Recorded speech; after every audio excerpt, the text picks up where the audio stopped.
Hello, everyone, and welcome to another special edition of Toya's Quiet Storm Collections, where we share real conversations, real stories, and real impact. Tonight is a celebration. We're honoring an incredible woman whose life has become a testimony of resilience, courage, faith, and purpose. For 23 years, Sherkila Shaw has shown us that an HIV diagnosis does not define a person's future. It can become the beginning of a powerful journey of advocacy, leadership, and hope. Today, we're not only celebrating her 23rd anniversary, but we're also celebrating the woman she continues to become. Shakila, thank you for joining us and congratulations on reaching such a milestone. 23 years and is an incredible milestone. Many people see that number, but they don't always understand everything that comes with those years. The victories, the tears, the healing, and the growth. When you hear the words 23rd anniversary, what emotions come to mind? Ooh, a whole lot of emotions. Cause 23 years ago, I wouldn't think I would be here, sitting here, just in itself is a milestone. Because when you first were given that diagnosis, those many years ago, you only had a life expectancy of 5 years. But to make it to 23 years, that's a feat in itself. And I'm so proud of myself because I went through some dark days, some highs, some lows, down in the valley, but I clawed my way through, clawed my way out of that deep, dark depression that I was in and stopped having a pity party for myself. And once I got over that hump, I'm a force to be reckoned with now. What has this year's anniversary meant to you compared to previous years? This year is personal. I've had a lot of many of first. Um, as a patient advocate, sitting on community advisory boards, written my fourth book. Um, am now a podcast host. Who would know that I would sit up be just telling my story for everyone, every the world to hear, and not be shamed because we still face stigma and discrimination behind those three letters. And I wanted to show the world that you're more than your diagnosis, and HIV doesn't define you. You still are human, you still are a person, you still have feelings. And those three letters shouldn't dictate how you should live.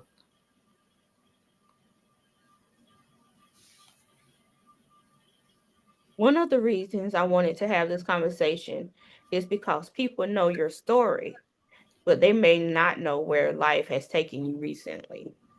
For everyone watching tonight, who is Shakila Shaw today? Tell us what life looks for you right now.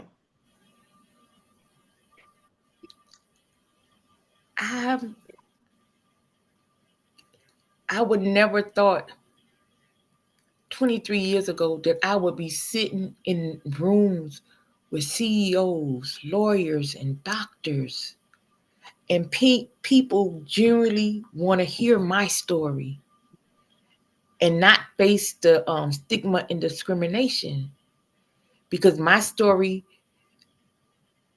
to some is enthralls them because they're looking at me from where I came from to where I am now. How is this lady still standing through all she's been through and still walk around with a smile on her face and a song in her heart. And I always look back, I was like, Lord, you done brought me from so far. And I'm like, I be in shock of myself. I shock myself sometimes because of things. I'm like, I'm always looking to do better or Mhm. be a better person to someone else.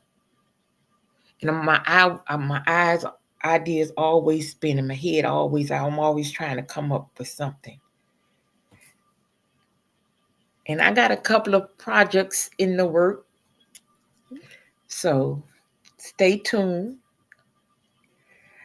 And people like, hey, how many, 'cause they ask me, how many, you work a full-time job and you sit on all these various boards. Where do you find time for yourself? Right. And I make time for myself because you don't want to get burnt out or overwhelmed. Because I get overwhelmed quickly. So I step back, take a pause, shut down for a day or two, and then come back refreshed and reset. What has been the biggest blessing in your life over the past year?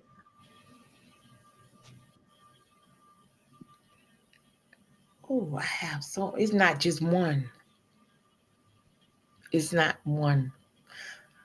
People pushing me to be the better version of myself when I was slacking.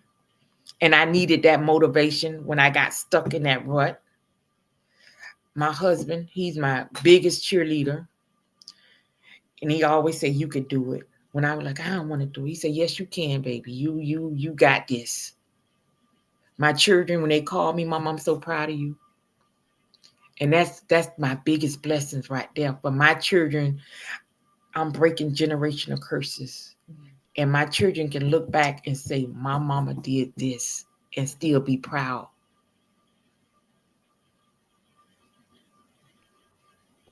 You have accomplished so much over the past 23 years. You served on healthcare boards. You've spoken around the country. You've modeled. You've written books. You've received awards.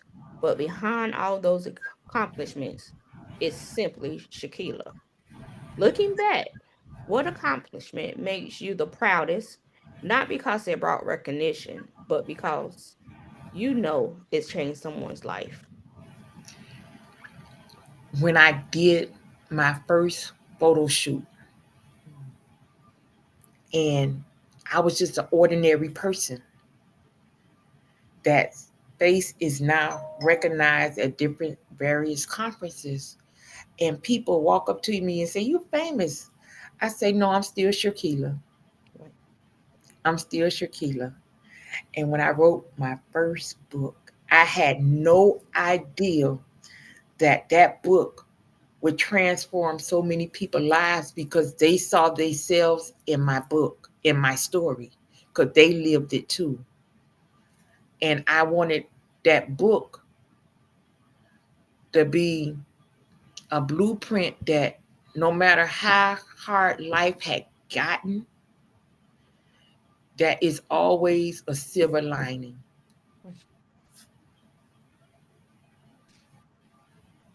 One thing I love about your story is that HIV is only one chapter of your life, not the entire book.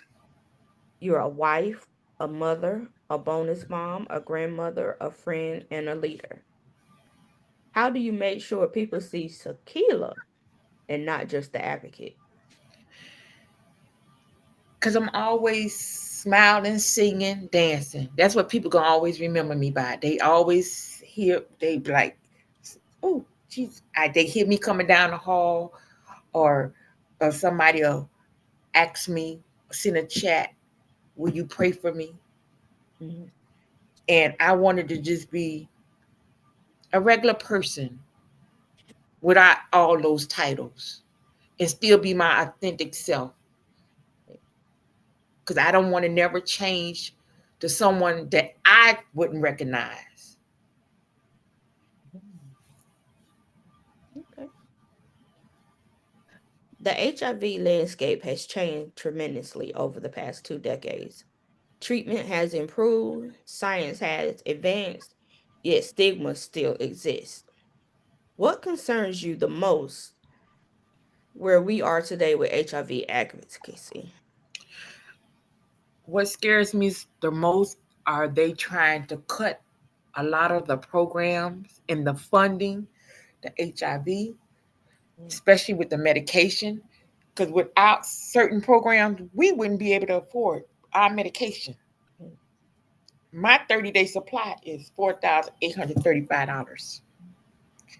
I have to sell bottles, cans, pies, cakes, and everything else just to try to pay for my medication. And now people are looking at, are they going to pay for food or pay for their medication if this funding stops?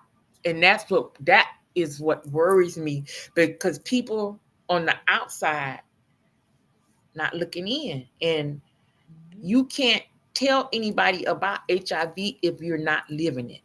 Right.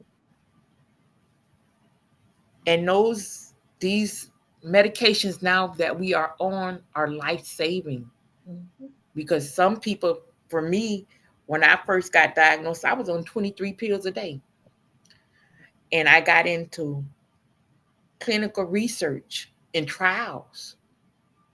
And now for us to just take one pill with four medications, we came a long way. Not being sick, because most of the medication back then had us so sick we couldn't barely stand, barely walk, sometimes barely talk. So I applaud the scientists that have put in the effort to save our lives, and for this country not to look at it like that. I don't want to get too political on here, but yeah, it's a lot. It's a lot. And every day you wake up, you have to be worried. Am I going to be able to afford my medication, or are they going to cut my medication? What gives you hope for the future? Every day I wake up, I get another chance to get it right or do better. Because some days you wake up and I just scream, "Thank you, Lord," because I'm up. He woke me up. 23 years. 23 years. Every time I think about it, I got emotional today at work, and I just went to praising God. And I know my president was like, and I'm like, y'all don't know my story, from Mm. where I came from. And then 5 years after my diagnosis, I was diagnosed with AIDS. Wasn't expecting to walk out the hospital. Same day, July 18th, 2008. I wasn't supposed to live, but God had other plans for me. So every day I wake up, I am so grateful. So grateful. That's why I smile and be so happy. I am not mad. I'm not angry with nobody, because it's somebody that's worse off than me, that don't know how to live in their truth, still hiding behind because they're afraid that if you say those three letters that you're going to get shunned and rejected. And 40 years later, we shouldn't even be in that predicament in any case.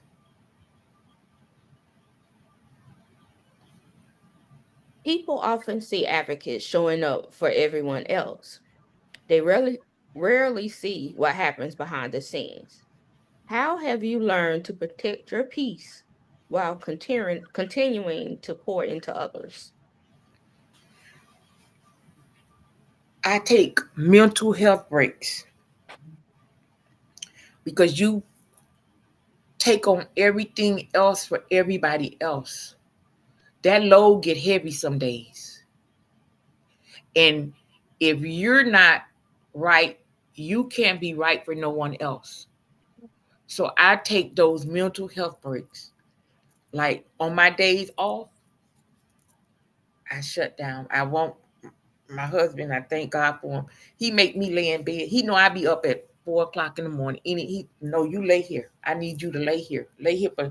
I said okay. Now I'm learning.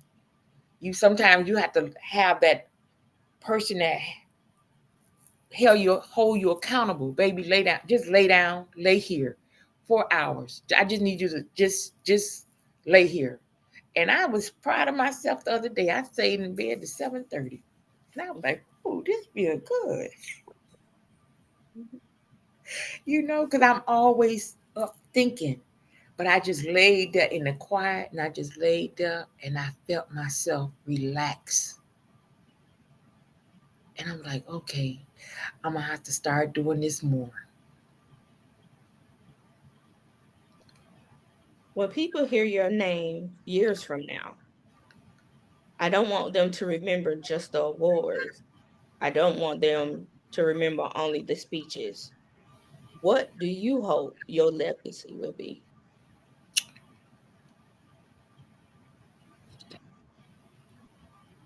That I want my legacy to be that in spite of all that she's been through or went through, she held her head up, shoulders back, and kept marching forward. Not looking back, but looking forward. And that people will remember me for my generosity, my honesty, my faith, my family,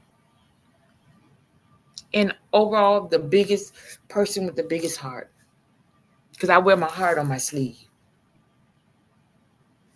And I'll give you the shirt off my back if need to be.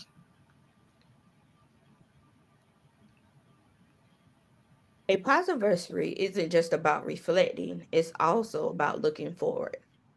What excites you most about the next chapter in your life?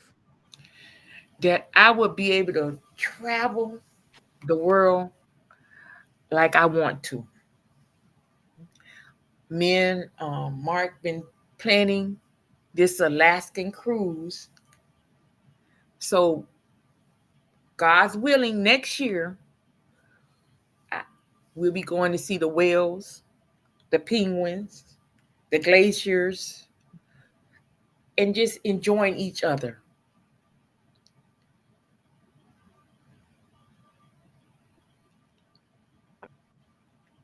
Are there any new projects, dreams, or goals you're ready to share with everyone?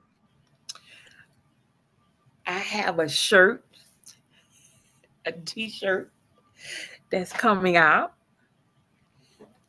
Um, that's huge. That's huge. That had been on my mind for a while now, and it came to fruition. I should be getting the first batch within the next couple of weeks. Um, Hopefully, my fourth book will be out in August. What else I was gonna do? Someone want me to start back cooking, so I might try to squeeze that in. I don't know how, but I'm gonna try to make it. I'm gonna try to do my best. If it's not um every day, maybe once a month, I would do cook some dinners. Um, Praying that our podcast reach the masses and that I will be able to share my journey with other people that who also are living with HIV but are not ready to disclose. And also, I want to start my own support group, either monthly for people that's newly diagnosed that really doesn't have anyone to lean on,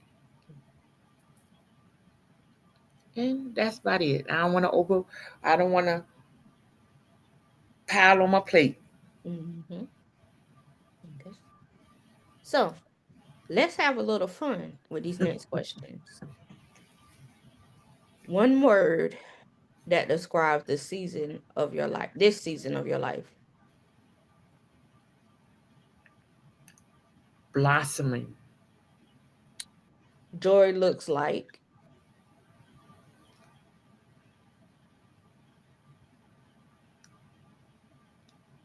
Joy looks like watching the sunrise. the best advice I've ever received. You only have 24 hours in a day. Mm. People would be surprised to know that I play the piano. if I weren't doing advocacy, I would probably be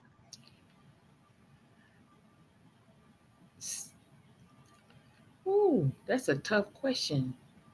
I'll probably be painting. I love to paint. I'll probably be painting. one thing on your bucket list.